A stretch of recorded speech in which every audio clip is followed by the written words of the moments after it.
no comenzó con un grito, ni una sombra, sino un susurro que no pertenecía a ninguna voz y, sin embargo, se hizo eco, como un recuerdo demasiado viejo para tener forma. El pueblo de Lower Delin no era un lugar de drama ni de desviación, vivía en rutina, prosperaba en silencio, y se marchitaba bajo el cambio. Pero una noche de noviembre, la campana de la iglesia de St. Crispin no pudo sonar para el evensong, y no fue una falla mecánica, fue, como dirían más tarde, una pausa tomada por el tiempo mismo. Los aldeanos lo notaron, por supuesto, pero hicieron lo que hacen los aldeanos, murmuraron sobre el clima, se encogieron de hombros, y regresaron a sus gachas y oración. Solo la señora Charity Bell, esposa del reverendo Samuel Bell, dijo las palabras que nadie más se atrevía a decir.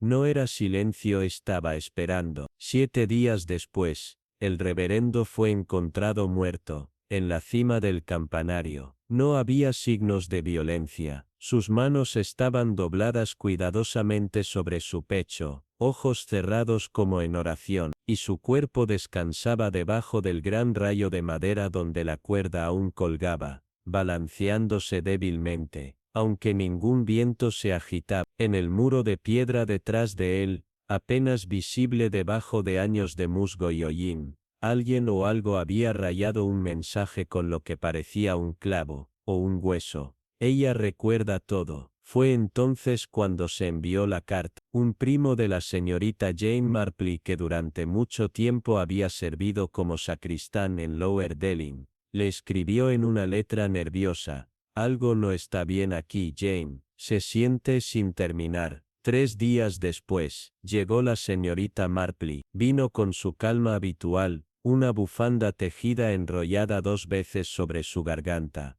y su bolso, que contenía un cuaderno, 2 paquetes de azúcar de cebada, un paraguas doblado, y el tipo de resolución de ojos claros que había sobrevivido a la guerra, al invierno, y a la maldad. Se bajó del tren justo después del amanecer, cuando la niebla aún se aferraba a los árboles, y el mundo aún no había decidido si despertar, o llorar. Nadie notó su llegada, y eso fue, tal como a ella le gustaba. Al mediodía, se paró debajo del gran arco del campanario de Crispin, su mano descansando ligeramente sobre la piedra desgastada. No habló, no todavía, simplemente, escuchó, al silencio, a la iglesia, que contenía el aliento, al susurro, debajo de la campana que ya no sonó, porque la señorita Marple sabía, mejor que la mayoría, que cuando los muertos se callan, rara vez es por paz, es,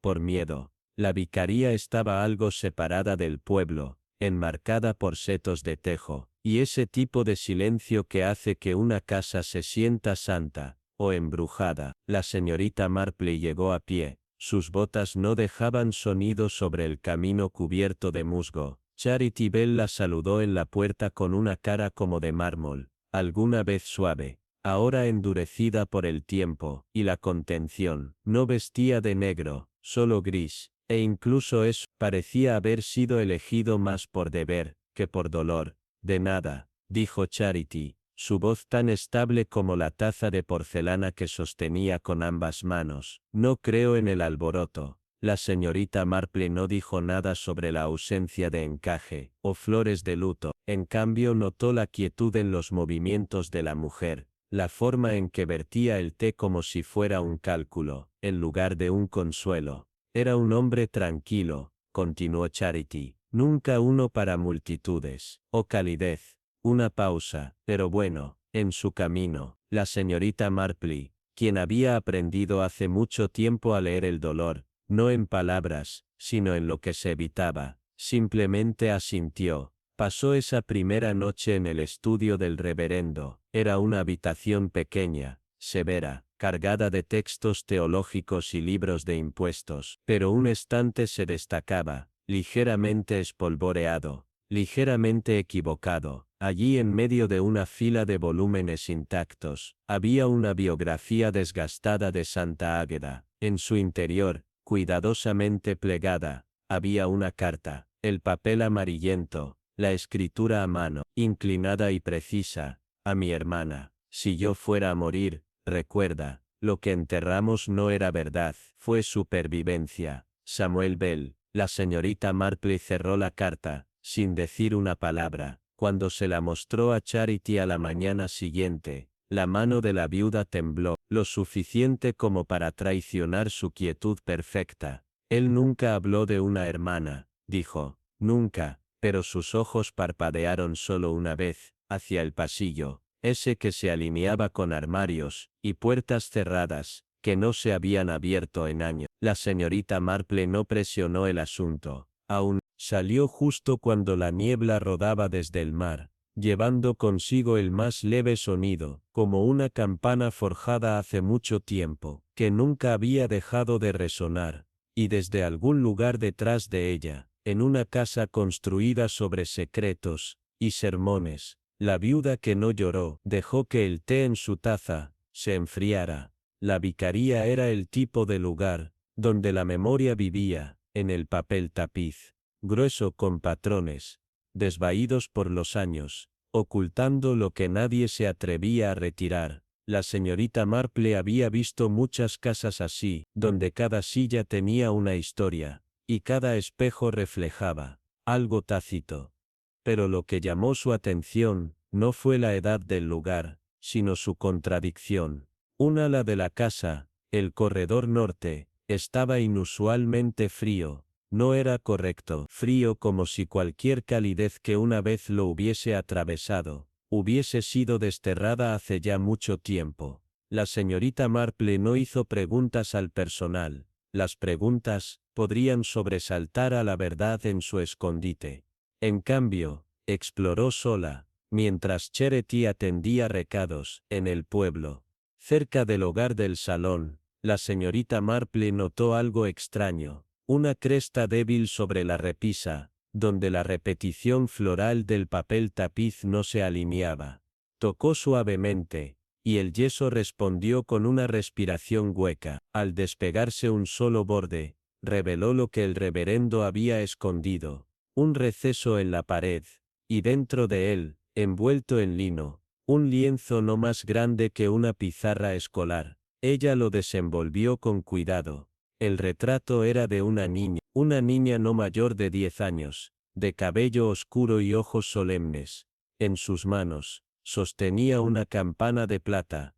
Brillaba débilmente, incluso bajo la mugre de décadas. Su forma delicada, su manija con forma de tallo de flor, pero fue la expresión de la niña, lo que más golpeó a la señorita Marple. No era tristeza, no era inocencia, era otra cosa, algo que sabía. Trazó el borde del marco con dedos enguantados y encontró iniciales ligeramente talladas en la madera. E.B., sin fecha. No había nombre más allá de eso, solo esas dos letras, y el silencio del yeso que la había escondido durante tanto tiempo. Más tarde esa noche, cuando el sol falló detrás de los acantilados, la señorita Marple le preguntó a la criada, Lillian, si alguna vez había visto a la niña de la pintura. El color se agotó de las mejillas de la joven. Nadie habla de ella, susurró, pero a veces por la noche, cuando el viento está bien, suena el timbre, no el grande, el pequeño. La señorita Marple no respondió, simplemente se volvió hacia el hogar, donde el leve dejo de cenizas y aceite viejo aún permanecían en el aire. Un niño había vivido una vez en esa casa, un niño que una vez tiró de una campana, que ya no colgaba, y tal vez, solo tal vez, ese niño nunca se había ido realmente. La escuela en Lower Delin estaba como un secreto tranquilo en el borde del verde del pueblo, todas esquinas de piedra y madera húmeda, donde los ecos vivían más que los niños que los hicieron. La señorita Marple llegó a petición de la señorita Penfield, una maestra de ceja fruncida y voz susurrante, que había sentido algo inquietante en los márgenes de los dibujos de sus alumnos. Hay un niño, murmuró.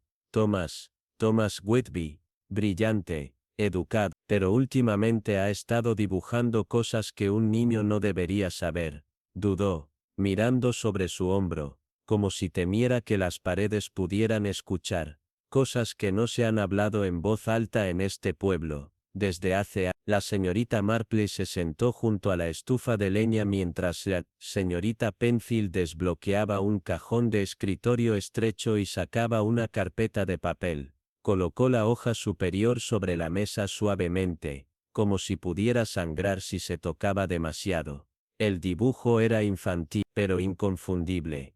El campanario de St. Crispin, delineado con líneas frías, nieve desempolvando su techo, una pequeña figura agachada en su base, los ojos, huecos círculos, y dentro de las ventanas superiores sombreadas de la torre, otra forma caída, rizada, con lo que parecían ser alas negras elevándose detrás de ella. Son pájaros, dijo Thomas, cuando se le preguntó, del tipo que no hace ruido, solo mira.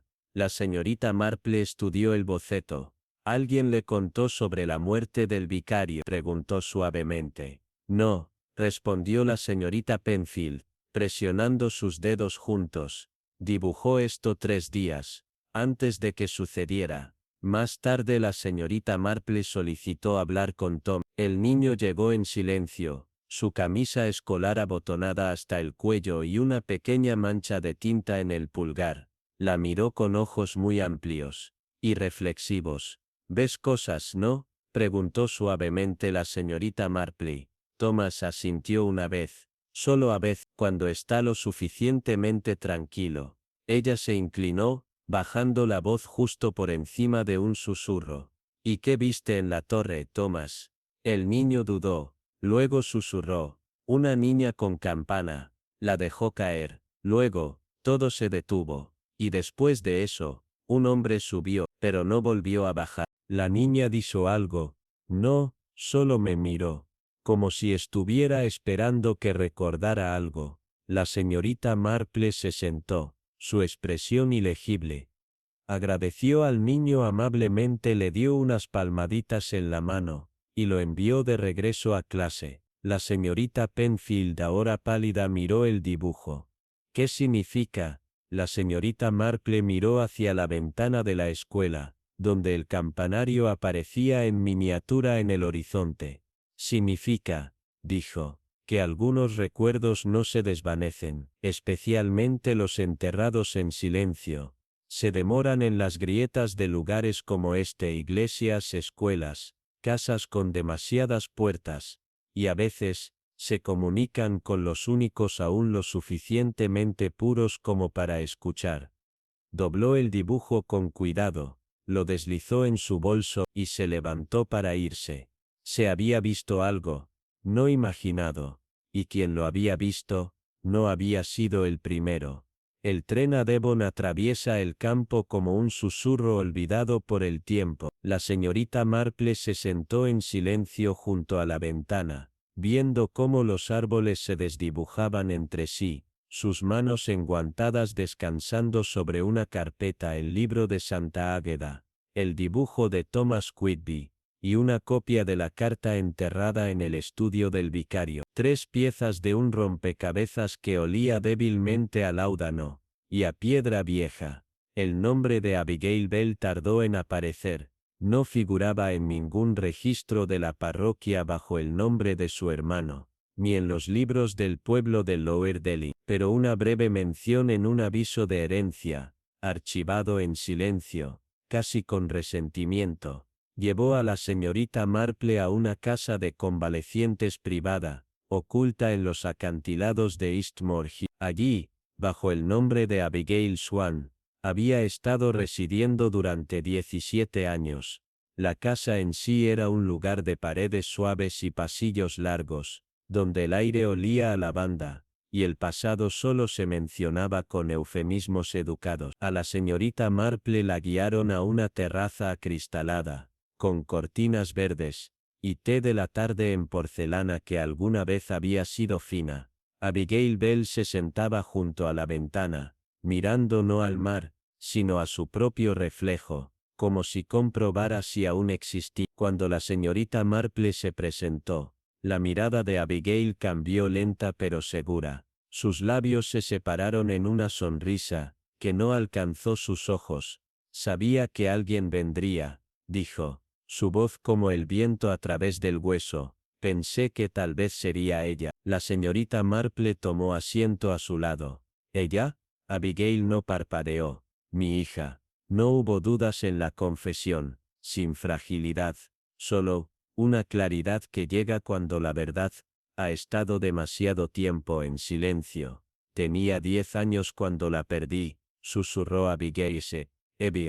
Evelyn Beatrice Bell. Me dijeron que fue un accidente, que se deslizó en la torre, que la cuerda de la campana estaba deshilachada e intentó escalarla como una vid, pero eso nunca fue Abby. No era descuidada, era curiosa. La voz de la señorita Marple fue gentil, casi protectora. Él, tu hermano, ¿la crió? Abigail volvió a mirar por la ventana. No, la enterró. El silencio se extendía entre ellas como una gasa suave, pero pesada. Amaba a un hombre que no usaba collar, dijo Abigail, con voz baja. Un pianista. No estábamos casados. Mi hermano estaba furioso. Me dijo que había sentido vergüenza por nuestro nombre. Me dio láudano. Palabras susurradas como expiación y limpieza. Cuando desperté, Abby ya se había ido. La señorita Marple metió la mano en su bolso y retiró el boceto doblado, el que había dibujado Thomas. Lo colocó con suavidad en el regazo de Abigail. Abigail no lloró, pero su mano se sacudió visiblemente. Ella todavía suena la campana. ¿No es así? La señorita Marple asintió lentamente con ternura. Me dije a mí misma que me había perdonado, continuó Abigail. Las lágrimas finalmente se alzaron, pero se negaron a caer. Pero Abby nunca estaba enojada. Tenía miedo, miedo de ser olvidada, miedo de desaparecer. La señorita Marple se quedó hasta que la luz comenzó a desvanecerse. Dejó el boceto, oculto debajo de la taza de té de Abigail, un pequeño acto, pero a veces, el recuerdo es una forma de resurrección. En el viaje de regreso, la señorita Marple no miró por la ventana, cerró los ojos y repitió mentalmente el rostro de una niña enmarcada en un retrato desmoronado, una campana en la mano, su mirada no fijada en la artista, sino más allá como si ya viera el momento en que desaparecería, y nadie vendría a mirar, hasta ahora. La noche en que la señorita Marple regresó a Lower Delling, el viento llevaba un sonido extraño y enhebrado a través del pueblo, alto, frágil, casi como el canto de un alambre en las heladas. Nadie habló de ello, pero las ventanas estaban más apretadas, y la silueta del campanario parecía más oscura contra el cielo, como si se hubiera vuelto más pesada, con lo que sostenía. La señorita Marple no se fue directamente a la cama. En cambio, envuelta en su abrigo de viaje y su chal de lana, se dirigió por el sendero, linterna en mano, hacia la iglesia de San Crispín. La pesada puerta de madera se abrió sin protestar, como si la esperara. En el interior, el aire estaba húmedo, teñido de hollín y de velas consumidas. La nave reposaba en la sombra. Los bancos se alineaban como testigos silenciosos. Ella cruzó el pasillo lentamente, deteniéndose bajo el crucifijo donde el vicario había predicado, y ofrecido consuelo que tal vez ni él creía. Luego ascendió al campanario. La escalera se extendía hacia arriba. Los peldaños de piedra, gastados por el tiempo, se torcían como un recuerdo en espiral. Con cada vuelta el aire se volvía más frío. Cuando llegó a la cámara en la parte superior, se detuvo. No por miedo, la señorita Marple no se asustaba fácilmente, sino por lo que ya no estaba allí. La cuerda faltaba. Se acercó, examinando el taco de latón donde debería haberse asegurado la cuerda de la campana. Las fibras deshilachadas permanecían, pero el cable había sido cortado deliberadamente, no desgarrado por la edad, ni por la tensión. Cortado con una cuchilla. Cerca, esparcidos por el suelo, y hacían restos de cera derretida, y pequeñas uñas brillantes. Alguien lo había eliminado recientemente, y con un propósito claro. Se giró hacia la pared, donde las palabras habían sido descubiertas por primera vez. Durante el día parecían simples grabados, garabatos infantiles, pero, a la luz de la linterna su significado se profundizaba. Ella recuerda todo, y debajo de ellas, débil, pero nuevo, otro mensaje tallado justo debajo: ella todavía suena por la justicia. Fue entonces cuando notó el polvo, esparcido, como si alguien lo hubiera cepillado a un lado, cerca de la repisa de piedra en la base de la campana. Algo se había movido, o había sido tomado. La señorita Marple se arrodilló lentamente, sus yemas de los dedos paseando los ritmos marcados en el suelo. Un contorno cuadrado revelaba el lugar donde una caja había descansado una vez, tal vez de madera, tal vez forrada en terciopelo. Los bordes eran claros, recientes, y allí, escondido en la esquina más lejana de la base de la torre, yacía un relicario plateado. Lo recogió con suavidad. En su interior, había un solo hilo de cabello castaño rojizo, y las iniciales E.B., grabadas en una escritura delicada. El recuerdo de un niño, escondido junto al timbre que una vez sonó. Una promesa.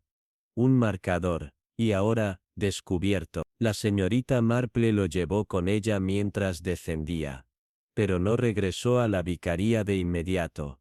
En cambio cruzó el cementerio, con la linterna balanceándose en su mano, hasta llegar a las lápidas desgastadas, cerca de la pared más lejana. Algunas estaban tan erosionadas que sus nombres se habían disuelto en la piedra como viejos arrepentimientos, pero una tumba estaba sin marcar. Un rectángulo de tierra que nunca había sido reclamado. Nunca tuvo un nombre grabado. Solo crecían allí flores, rosas de un rosa pálido, floreciendo salvajemente, aunque la estación ya se había enfriado. Alguien había visitado recientemente, alguien todavía venía. Mientras se quedaba en silencio, el aire cambió. No fue viento, fue peso, como la respiración sostenida, en el borde de la memoria. Desde la torre, detrás de ella, aunque no quedaba cuerda en la campana, llegó un sonido. Bajo. Solemne singular. Una campana. Sonó una vez, y luego el silencio regresó. La señorita Marple se volvió, su rostro pálido pero sereno. No miedo. No sorpresa, reconocimiento. La campana no estaba rota. Simplemente había estado esperando. Esperando a que alguien escuchara. La mañana trajo consigo una delgada niebla, que se aferraba a lo bajo, como un aliento que aún no se había exhalado. El pueblo se movía en silencio, como si intentara no molestar algo frágil, que acababa de comenzar a agitarse. La señorita Marple se levantó temprano. Tomó su té con una quietud reflexiva, y colocó el relicario de plata junto a su cuaderno. Ya había visto lo suficiente, como para entender lo que había estado oculto, y también lo que había sido protegido. Visitó a Charity Bell no por confrontación, sino por necesidad. La viuda del vicario se sentaba en el conservatorio, envuelta en un chal, mirando la escarcha floreciendo en los escalones junto a la ventana. No se estremeció cuando la señorita Marple se acercó, ni fingió sonreír. Hay una tumba detrás de la iglesia, dijo la señorita Marple suavemente, sin marcar, pero cuidada. Creo que sabes quién está enterrado allí. Las manos de Charity se apretaron ligeramente en su regazo. Nadie está enterrado allí, dijo con la voz hueca. Eso es lo que me dijeron. Eso es lo que elegí creer. La señorita Marple no presionó, simplemente colocó el relicario sobre la mesa. Charity lo miró durante mucho tiempo, no con sorpresa, sino con el dolor hueco del reconocimiento. Evie susurró. Me dijeron que ella era una mentira. Era su hija, dijo la señorita Marple con ternura, desde antes de tu matrimonio. La envió. Luego la trajo de vuelta, brevemente, y después, desapareció. Las lágrimas no llegaron a los ojos de Charity, pero su voz se agrietó como madera vieja. Sabía que era reservado, sabía que había partes de él, que nunca se me permitía tocar, pero pensé, que había elegido el silencio sobre la vergüenza. Ahora veo que fui yo quien eligió la ceguera. La señorita Marple se levantó, no en juicio sino con la gracia de alguien que ha estudiado durante mucho tiempo las muchas formas en que las personas entierran sus propias verdades. No la mató con malicia, la mató con miedo, pero, aún así fue muerte. Charity no la siguió cuando se fue. Algunos silencios se dan y algunos se soportan. Más tarde ese día, la señorita Marple volvió a la campana, esta vez, acompañada por el inspector Vale, un hombre tranquilo que recientemente se había hecho cargo del maltrecho puesto, y que llevaba el desconcierto suave de alguien que había entrado a mitad de una historia. No hay caso, murmuró, sin cuerpo, sin registro, solo fantasma, y sin embargo, respondió la señorita Marple, los fantasmas son los únicos que dicen la verdad. Le mostró las marcas en la piedra, el hueco donde había estado la caja, y el débil rastro de sangre en el borde interior de la campana. No fue una caída, fue un empujón. O, un golpe. El vicario, el reverendo Bell, había cubierto su pecado con escrituras, lo selló con silencio, y lo enterró bajo años de sermones, pero la conciencia, es un huésped persistente. Había regresado en forma de campanas que sonaban sin cuerdas, cartas nunca enviadas y la tumba de una niña marcada solo por rosas. Esa noche, la iglesia celebró un pequeño servicio, no para el vicario, no para la viuda, sino para una niña que nadie recordaba por su nombre, excepto aquellos que una vez intentaron olvidarla. La señorita Marple observó cómo los aldeanos se presentaban en los bancos, inseguros de por qué estaban allí, solo que debían estar. Lillian, la criada, encendió una sola vela al frente. Charity llegó tarde, y se sentó en la parte trasera, con las manos apretadas alrededor del relicario plateado, y a medida que el himno final se desvanecía, una sola campana sonó desde arriba. Una campana. Luego, el silencio. Nadie tiró de una cuerda. Nadie necesitaba hacerlo. La iglesia por fin había hablado. A la mañana siguiente, la escarcha se había espesado sobre la baja Delin, cubriendo el pueblo en un silencio más denso que la nieve, como si la tierra contuviera la respiración. Sin embargo, dentro de esa quietud, algo había comenzado a cambiar. No fuerte, no urgentemente, sino como la vieja madera que se suaviza bajo el calor. La señorita Marple había tomado su desayuno junto al hogar, sus ojos parpadeando de vez en cuando hacia el relicario sobre la mesa, como si esperara que se abriera y susurrara el resto de su historia. Pero aún faltaba algo. No emoción, sino hecho, un nombre, tal vez, una pista, prueba, de que Abby había sido más que una sombra en la memoria. Fue el sacristán de la iglesia, el señor Elliot Greaves, quien la llevó a los registros.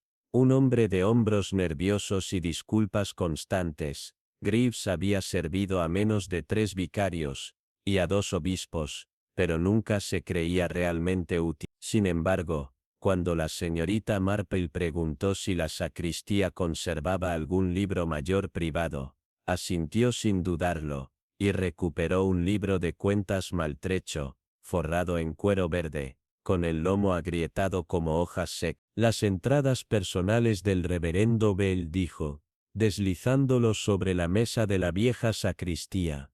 Insistía en llevar uno separado para asuntos que consideraba fuera de la parroquia.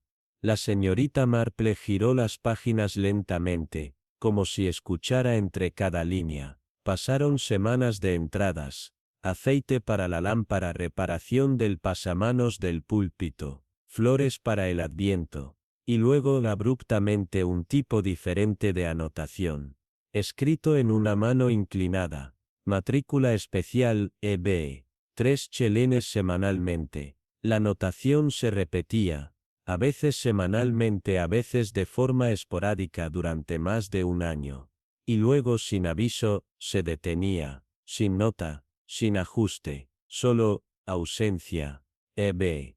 Repitió en voz alta aunque ya lo sabía. Ebel. El señor Greaves parecía desconcertado. El vicario nunca mencionó, se detuvo. Supongo que ese es, el punto.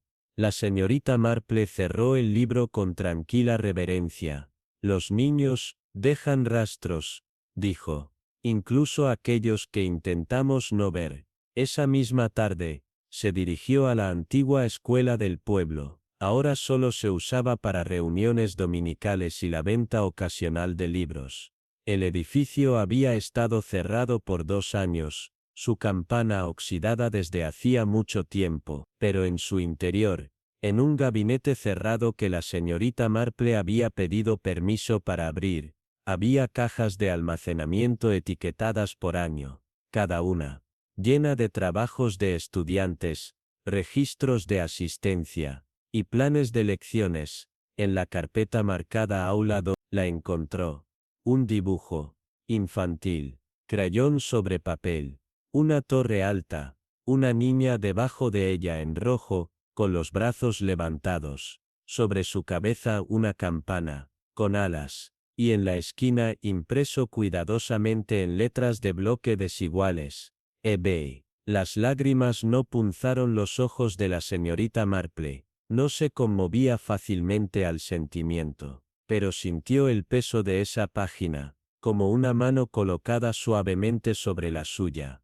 Ebay había estado allí, había aprendido, había esperado, y alguien había elegido borrarla, pero no del todo. No, del todo. Regresó a la vicaría cuando cayó el crepúsculo. Charity Bell la recibió en la puerta, sus ojos, más oscuros que antes, como si su noche hubiera transcurrido en sueños de los que no podía despertar. La señorita Marple no dijo nada, solo le entregó el dibujo. Charity lo miró en silencio, su aliento detenido a mitad de pensamiento. Pensé, me dijo que nunca había estado en la escuela, que era demasiado frágil. Mintió, dijo la señorita Marple, simplemente, porque la verdad, era demasiado fuerte. Durante un largo momento, ninguna de las dos habló. Luego Charity extendió la mano, tomó el papel con dedos temblorosos y susurró. La escucho ahora a veces, en las campanas. Pensé que estaba enojada. No, dijo la señorita Marple, suavemente. Solo estás escuchando, demasiado tarde. Esa noche Charity Bell se sentó en la iglesia mucho después de que las velas se hubieran apagado, y cuando el viento se movió a través de la torre, sin cuerda, sin manos, sin maquinaria, la campana dio una sola nota, triste y única. Ebay había dejado su nombre, y alguien por fin lo había leído. La mañana siguiente, llegó cubierta con una niebla pálida, tan densa que borraba el horizonte y hacía que cada forma pareciera un recuerdo, luchando por tomar forma. La señorita Marple se levantó antes del amanecer, movida por algo más que inquietud, una sensación en la que había aprendido a confiar a lo largo de los años, un suave empujón interno que le decía, dejó la vicaría sin hacer ruido, caminando lentamente por los caminos empapados de niebla hacia el cementerio. Sus pasos eran amortiguados. Su figura separaba la niebla como un viejo espectro, venido a visitar el pasado. Había un árbol de tilo detrás de la iglesia, viejo, retorcido, e inclinado como un centinela triste. Debajo de él, justo más allá de la hilera visible de tumbas, la hierba crecía desigual, salvaje, en parches, donde cada otra parcela había sido preparada y cuidada. La señorita Marple se detuvo allí, los ojos entrecerrados ligeramente mientras su mirada recorría la piedra. No era una lápida, no era un marcador, solo un montículo, que había sido establecido hacía mucho tiempo. Se arrodilló, presionó su mano enguantada contra el suelo, y susurró a nadie. No fuiste olvidada, solo, escondida. Más tarde ese día, regresó con el inspector Vale y el señor Greaves. Habló con calma, pero con firmeza. Solicitó, sin sugerir, que se exhumara el parche sin marcar bajo el tilo. Tomó tiempo, aprobación, permiso de una diócesis reacia a enfrentar el escándalo.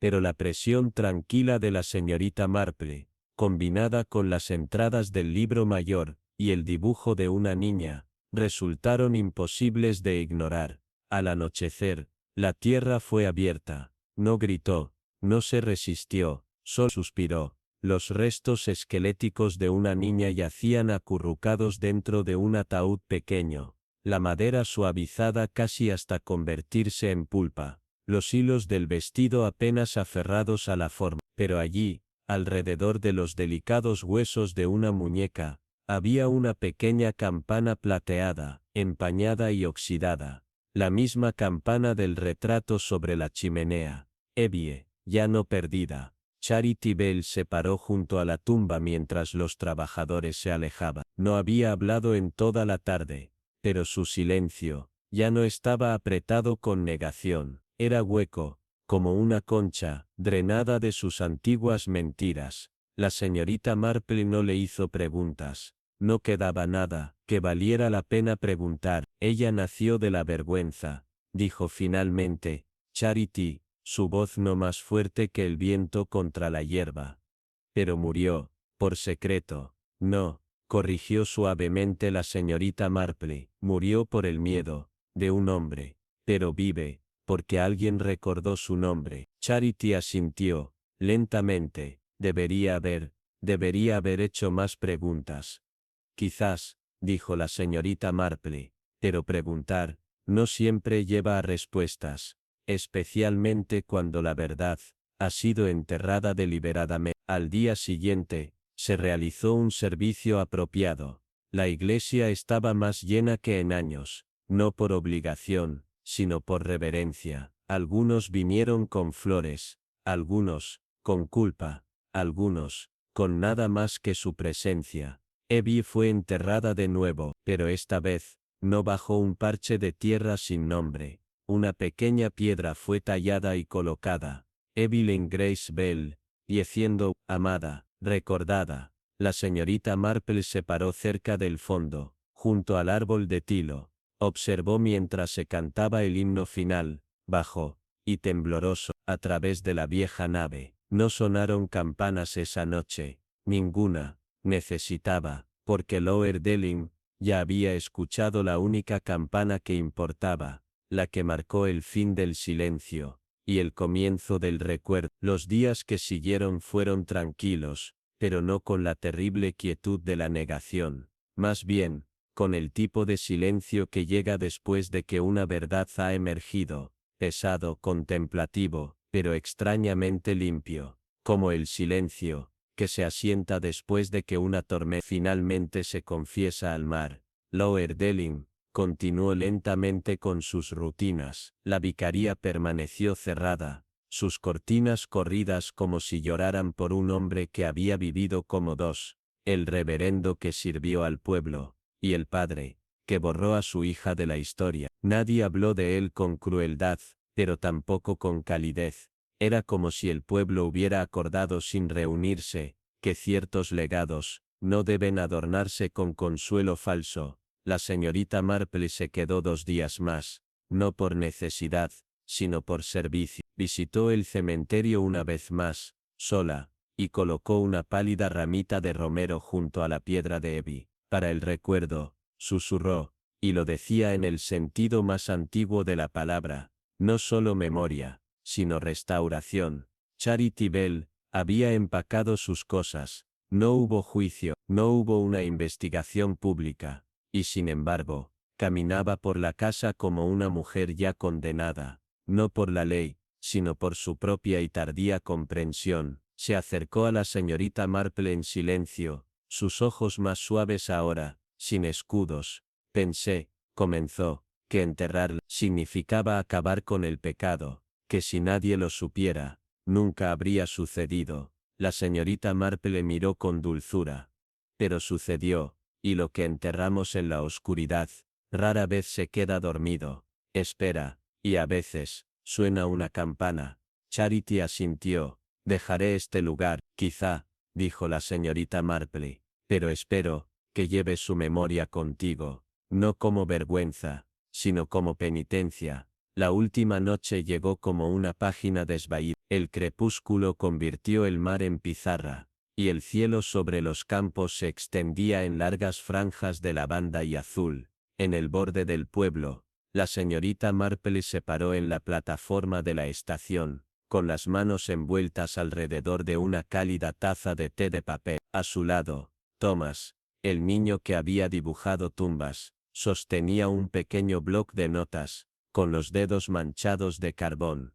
¿Estará bien ahora?, preguntó. La señorita Marple lo miró, una leve sonrisa tirando de sus labios. Sí, porque alguien como tú, la vio. Eso marca la diferencia. El tren llegó con un suave suspiro de frenos. La señorita Marple abordó sin ceremonia, su maleta liviana, y sus pensamientos ordenados como lino doblado. Mientras el campo se deslizaba por la ventana, alcanzó su bolso y recuperó el viejo libro de Santa Ágata. Una vez más, pero escondido dentro de él ahora, no estaba la carta, era el dibujo que Thomas le había dado. Evie, sonriendo junto a una campana, debajo de un árbol floreciente, de vuelta en Saint Mary Mead, la escarcha comenzaba a sentarse a lo largo del sendero del jardín. La señorita Marple entró en su sala de estar, encendió la lámpara con un suave clic, y colocó el dibujo junto a su chimenea. Se sentó por un momento, escuchando, no por ruido, sino por silencio, el tipo correcto, el tipo que sigue a la paz, no al ocultamiento, y en algún lugar como la última luz que se desliza bajo los setos, pareció sonar una campana suave en la distancia, no por miedo, ni por duelo, sino, por libertad.